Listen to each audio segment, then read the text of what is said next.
오늘과 내일 본문은 지난달에 담임 목사님께서 설교하신 본문입니다. 참고해 주시기 바랍니다. 어제 본문에서는 예수님이 이방인이 많이 살았던 거라사 지역까지 직접 찾아가셔서 군대 귀신 들린 사람을 고쳐주신 사건을 기록하였습니다. 거라사 사람들이 예수님께 나와서 감사하고 또 하나님께 영광을 돌려야 했는데 그렇지 않았습니다. 예수님이나 또 고침받았던 사람보다는 돼지를 더 좋아했던 것 같습니다. 군대 귀신이 돼지 2,000마리 떼에게 들어가서 몰사하니까 경제적인 피해가 더 이상 발생하면 안 된다고 생각했던지 예수님께 떠나달라고 그렇게 간청했습니다. 그래서 예수님께서 배를 타시고 다시 맞은편으로 가게 된 것이 오늘 본문의 배경입니다. 이런 예수님의 일정을 보면 참 너무나 빡빡하다, 소화하기 너무 힘들다, 그리고 좀 너무 비효율적이다 그렇게 느껴질 수 있습니다. 고생해서 거라사 지방까지 가는데 예수님 몇 명 만나지 않으시고 다시 맞은편으로 가게 되었으니까 말입니다. 우리가 살아가는데 경제적인 관념을 갖는 것은 중요하지요. 일의 효율성도 챙겨야 됩니다. 하지만 우리가 하나님의 일을 감당할 때에는 비효율적인 경우도 있습니다. 하지만 하나님께서 그것을 원하신다고 하면 우리는 좀 효율이 떨어져도 그렇게 하는 것이 필요합니다. 제가 희망부 사역을 하고 있습니다. 맡게 되었습니다. 이 장애인 사역에서 효율성이라고는 찾기가 좀 어렵습니다. 살펴보면 다 비효율적인 것 투성입니다. 희망부 예배 우리 장애인들이 참석하도록 하기 위해서 선생님들이 10년 넘게 차량 봉사를 하고 있습니다. 장애인들이 예배를 좀 잘 드리고 성경을 잘 배우고 신앙생활 잘 하도록 하기 위해서 한 명 한 명당 선생님들이 한 명 한 명 붙어서 같이 신앙생활을 합니다. 얼마나 비효율적입니까? 여기에 그치지 않고 장애인과 또 그 가족들이 평일에도 신앙생활 잘 할 수 있도록 독려하기 위해서 교회에서는 여러 가지 장애인 기관을 만들어서 함께 살아가고 있습니다. 그런데 이만큼 교회에서 배려하고 함께 한다면은 좀 효율적으로 또 신앙이 좀 잘하고 또 가족들이 예수님을 잘 믿고 또 지역사회에서는 또 구름대처럼 또 사람들이 몰려와야 될 것 같은데 그렇지 않아 보이기도 합니다. 효율성이 많이 떨어지죠. 그런데 한 사람 한 사람을 이렇게 소중하게 생각하고 함께 신앙생활하는 것을 통해서 우리가 예수님의 모습을 발견할 수 있게 되지 않습니까? 예수님께서 한 사람 한 사람 소중하게 여기고 거라사 지방까지 가셔서 일하시고 또다시 이동하셨습니다. 우리가 사람에 대해서 조금 비효율적이라고 해도 이처럼 예수님처럼 용납하고 또 감당할 수 있는 자세를 가지면 좋겠습니다. 예수님께서 배를 타고 맞은편으로 건너가자 큰 무리가 모였습니다. 예수께 나아오면 자기가 가지고 있었던 문제들을 해결할 수 있다라고 생각했기 때문입니다. 가버나움에 오셨던 예수님이 12년과 관련된 두 여자를 만났습니다. 첫 번째는 12해 동안 혈루증을 앓았던 여인입니다. 그녀는 죽은 것과 다름없는 인생을 오랫동안 살았습니다. 그리고 두 번째는 회당장 야이로의 딸입니다. 이 야이로의 딸이 12살이었고 죽어가는 상태였습니다. 병행복문 마태복음 9장에 보면 딸이 이미 죽었다 이렇게 표현되어 있습니다. 22절입니다. 회당장 중에 하나인 야이로라 하는 이가 와서 예수를 보고 발 앞에 엎드려. 이스라엘 동네마다 회당이 있습니다. 예루살렘에는 성전이 있었고 유대인이 살았던 동네마다 회당이 있었습니다. 이 회당에 안식일이 되면 유대인들이 모여서 예배를 드렸습니다. 이 회당 문화가 참 대단합니다.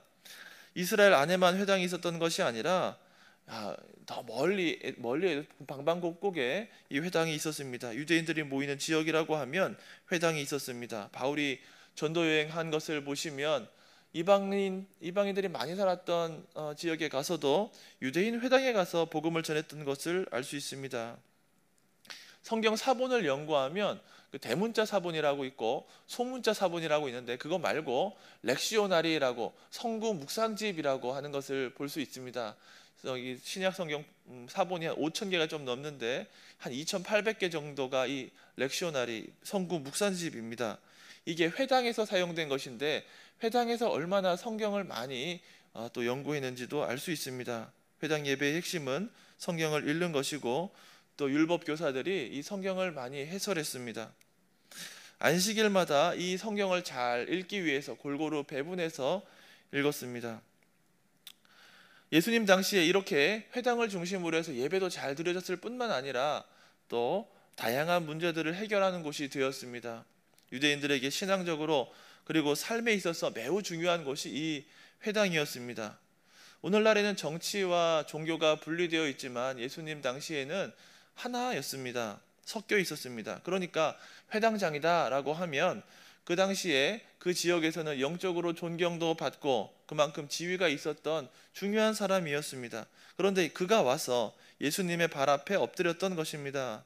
나름대로 그 지역에서 문제를 해결해야 하는 사람인데 예수님께 문제를 가지고 왔습니다. 23절입니다. 간곡히 구하여 이르되 내 어린 딸이 죽게 되었사오니 오셔서 그 위에 손을 얹으사 그로 구원을 받아 살게 하소서. 야이로, 회당장 야이로의 자세가 얼마나 겸손합니까? 그의 모습에서 갑질하는 모습 하나도 찾을 수 없습니다. 유대인들 가운데는 예수님을 싫어하는 사람들이 참 많이 있었습니다만 야이로는 예수님을 싫어하기는커녕 예수님께 나와서 간청하고 또 예수님에 대한 믿음이 있었습니다. 예수님이 손을 얹는다면 구원을 얻고 딸이 살아날 수 있을 것이다 믿었습니다. 그래서 죽게 된 외동딸을 살려달라고 했습니다. 마가는 야이로의 딸에게로 가는 도중에 만났던 또 다른 사건을 함께 기록하고 있습니다. 바로 12의 혈루증을 앓는 여자에 대한 내용입니다. 25절 26절입니다. 12회를 혈루증으로 앓아온 한 여자가 있어 많은 의사에게 많은 괴로움을 받았고 가진 것도 다 허비하였으되 아무 효험이 없고 도리어 더 중하여졌던 차에 예수님에게 또 다른 여자가 다가왔습니다. 이 여자는 12회나 혈루증으로 고생한 사람입니다. 혈루증은 죽는 병은 아니었지만 분명히 죽는 것만큼 괴로웠을 것입니다. 혈루증을 앓는 여자는 부정한 사람으로 여겨져서 유대 사회에서는 격리되었습니다. 가족들이나 또 많은 사람들과 격리되어서 살았기 때문에 마음의 병도 깊었을 것입니다. 돈이 조금 있었던지 많은 의사들을 찾아가서 치료를 받았다고 했습니다. 그러나 아무 효험이 없었고 또 돈은 많이 탕진했고 오히려 그 상태가 더 심각하게 되었습니다. 이렇게 정말 하루하루 아무 소망 없이 살아가던 차에 그녀는 예수님의 소문을 들었습니다. 얼마나 기뻤을까요? 예수님을 만나기만 하면 이 혈루증을 치료받을 수 있다. 그렇게 생각하고 믿고 예수님을 찾아왔습니다. 우리가 이 시대를 살아가며 인터넷에 떠도는 소문들이 참 많습니다. 사람의 입으로 전달되는 말들도 참 많습니다. 그런데 대부분이 별 가치 없는 것들이 많습니다. 하지만 이 혈루증을 앓았던 여자에게 전해졌던 소문은 정말 좋은 복음이었습니다. 예수님께 가면 병이 낫게 된다라는 것은 그녀에게 있어서는 구원의 기쁜 소식이었습니다. 27절 28절입니다.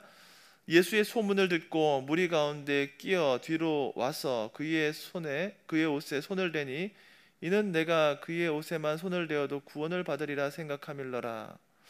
이 여인이 가졌던 믿음도 야이로가 가졌던 것과 유사합니다. 야이로도 예수님께서 손만 얹으면 딸이 구원을 받고 또 나으리라 이렇게 생각했는데 이 여자도 마찬가지로 옷에만 손을 대어도 구원을 받겠다 그렇게 믿었습니다. 예수님은 죽어가는 사람도 살리시는 분이기 때문에 그의 옷에만 손을 대어도 살겠다고 믿었던 것입니다. 그 결과가 어떻습니까? 29절입니다. 이에 그의 혈루 근원이 곧 마름에 병이 나은 줄을 몸에 깨달으니라. 예수님의 옷깃을 만지니까 12회 동안 12년간 고생했던 병이 바로 나았습니다. 이 여자도 몸이 나았다는 것을 바로 알게 되었습니다. 정말 특이한 일 아닙니까? 현장에는 예수님의 옷을 만졌던 그리고 스쳐갔던 사람들이 정말 많았을 것입니다. 그런데 그 중에 문제가 해결된 것은 이 여자 한 사람입니다. 예수님이 제자들에게 이 사건 능력이 나간 것을 알고 물어보았습니다.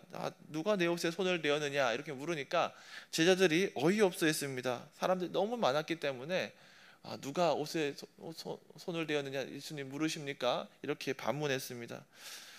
여러분 믿음은 이만큼 신기한 것입니다. 믿음을 통해서 하나님의, 우리 주님의 능력을 경험하게 됩니다. 믿음을 통해서 하나님이 약속하신 것을 받게 됩니다. 그런데 반대로 믿음이 없다면 예수님이 우리 눈앞에 있어도 우리를 스쳐간다 해도 아무런 것도 경험할 수 없을 겁니다. 아무런 복도, 은혜도, 또 문제도 해결받을 수 없을 겁니다. 하지만 믿음이 있으면 옷깃만 스쳐도 우리의 문제가 해결되는 복이 있다는 것을 믿으시기 바랍니다. 마가복음에서는 이 사건과 반대되는 일도 기록되어 있습니다. 이어지는 6장 말씀 읽어보면 예수님이 고향에 간 사건을 기록했습니다. 그런데 거기서는 예수님께서 그 지역에서는 아무 권능도 행하실 수 없어서 몇 명의 병자들만 고쳤다, 이렇게 기록되어 있습니다. 고향 땅에 많은 사람들이 예수님을 믿지 않았습니다. 예수님을 배척했습니다. 예수님이 단지 선지자 중에 하나라고 믿지도 않았습니다. 그냥 마리아의 아들이고 형제들과 비슷한 사람이다, 이렇게 바라봤습니다. 그러니까 이런 불신앙의 결과 예수님께서는 아무 권능도 행할 수 없었다, 이렇게 기록되어 있습니다. 불신앙이 예수님의 능력을 막은 것입니다. 우리 가정이나 우리 교회에서나 우리의 삶에 있어서 주님의 능력이 드러나기를 원하십니까? 복음서에 기록된 것처럼 죽은 자가 살아나고 병자가 치료받기를 원하십니까? 그렇다면 우리는 예수님의 옷에만 손을 대어도 나을 것이라는 믿음을 가져야 됩니다. 만약에 우리가 예수님에 대해서 예수님 좋은 분이지, 능력이 많으신 분이지, 하지만 2000년 전에 그러했던 분이다 라고 생각하고 성경에 있는 이야기라고만 생각하고 예수님의 능력을 지안하고 오늘날 이 땅에서 하나님 우편에서 세상을 다스리시는, 온 우주 만물을 다스리시는 예수님을 믿지 않는다라고 하면 예수님께서 베푸시는 권능을, 그 은혜를 조금도 누릴 수 없을 것입니다. 34절 말씀입니다. 예수께서 이르시되 딸아, 내 믿음이 너를 구원하였으니 평안히 가라. 내 병에서 놓여 건강할지어다. 12해 동안 혈루증으로 고생했던 여인의 병을 낫게 하신 분은 분명히 우리 예수님입니다. 그런데 주님은 내가 너를 구원했다, 내 능력이 너를 구원했다, 이렇게 말씀하지 않으시고 내 믿음이 너를 구원했다라고 하셨습니다. 무슨 말일까요? 성경이 자력 구원을 말하는 것은 분명히 아닙니다. 여인에게서 어떤 선한 능력도 찾을 수 없습니다. 그래서 능력이 없기 때문에 예수님 찾아왔던 것이죠. 이 말씀은 그녀의 믿음이 예수님의 권능과 은혜를 받는 수단이 되었다라는 것을 보여줍니다. 여인의 병이 낫고 구원을 받은 이유는 분명히 예수님의 능력과 은혜 때문입니다. 하지만 예수님은 의도적으로 여인의 믿음을 더 부각시켰습니다. 요한복음 1장 12절에 이렇게 기록되어 있습니다. 영접하는 자, 곧 그 이름을 믿는 자들에게는 하나님의 자녀가 되는 권세를 주셨으니, 요한은 영접하는 자를 믿는 자라고 했습니다. 영접하다라는 것은 취한다라는 의미입니다. 취하는 사람이 믿는 사람입니다. 하나님이 주시는 복과 은혜를 믿음으로 취하시기를 바랍니다. 죽어가는 야이로의 딸이나 혈루증을 앓았던 여인이나 모두 부정한 사람들이었습니다. 하지만 예수님과 접촉했을 때 새 생명을 얻게 되었습니다. 예수님의 옷에만 손을 대기만 하면, 또 예수님께 손을 얹기만 하면 나을 것이다 라는 이 믿음을 통해서 예수님의 은혜를 입게 되었습니다. 혈루병을 앓던 여인은 부정한 상태였기 때문에 다른 사람과는 접촉하면 안 되었습니다. 더구나 고의로 남자의 옷자락을 잡는 것은 그 사회에서는 큰 문제가 될 수도 있었습니다. 하지만 이 여자가 용기를 내어서 또 믿음을 가지고 예수님의 옷에 손을 대었습니다. 부정한 여인이 손댄 것 아신 예수님께서 그녀의 부정함을 탓하지 않으셨습니다. 당시에 부정한 것과 접촉한 사람 부정하게 된다라고 했지만 우리 예수님은 부정하게 되지 않으셨습니다. 레위기에 보면 거룩한 것이 부정한 것과 접촉하면 부정해진다라고 했는데 예수님은 그렇지 않고 오히려 반대였습니다. 예수님께서는 나는 부활이요 생명이니 나를 믿는 자는 죽어도 살겠다고 말씀하셨습니다. 그 말씀처럼 예수님을 믿음으로 이 두 여인에게는 생명의 은혜가 넘치게 되었습니다. 우리 예수님은 이처럼 생명을 주시는 분, 구원을 베푸시는 분입니다. 구약시대에는 부정함과 접촉하면 부정하게 되었지만 믿음을 가지고 예수님을 붙들면 부정함이 사라지고 거룩하게 되고 생명이 넘치게 됩니다. 병이 낫고 죽은 자가 살아납니다. 12년 동안이나 죽어갔던 여인이나 또 12년을 살았던 소녀 모두 예수님 안에서 새 생명을 얻게 되었습니다. 두 여인이 예수님을 만나 회복될 수 있었던 그 공통분모는 믿음이었습니다. 야이로도 믿음을 통해서 그 딸이 다시 살아나게 되었습니다. 사랑하는 서울시민교회 성도 여러분, 우리는 어떤 믿음을 가지고 오늘 살아가고 있습니까?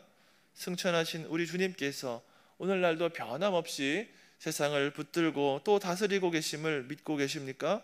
그렇게 하루하루를 살아가고 있습니까? 우리 예수님께서 심판주로 문 밖에 서 계시고 오늘 당장이라도 다시 오실 것이라는, 다시 오실 수도 있다라는 그런 믿음을 가지고 살아가고 계십니까? 이 땅에서 사람들과 함께 사셨던 예수님께서는 우리에게 성령님을 보내주셔서 함께 살아가기를 원하시는 분입니다. 믿음을 가지고 예수님과 동행하는 삶을 살기를 바랍니다. 믿음을 통해 우리 예수님의 무한하신 능력과 또 복을 이 땅에서 체험하는 우리 모두가 되기를 주님의 이름으로 축원합니다. 아멘. 하늘에 계신 우리 아버지, 아버지의 이름을 거룩하게 하시며 아버지의 나라가 오게 하시며 아버지의 뜻이 하늘에서와 같이 땅에서도 이루어지게 하소서. 오늘 우리에게 일용할 양식을 주시고 우리가 우리에게 잘못한 사람을 용서하여 준 것 같이 우리 죄를 용서하여 주시고 우리를 시험에 빠지지 않게 하시고 악에서 구하소서. 나라와 권능과 영광이 영원히 아버지의 것입니다. 아멘.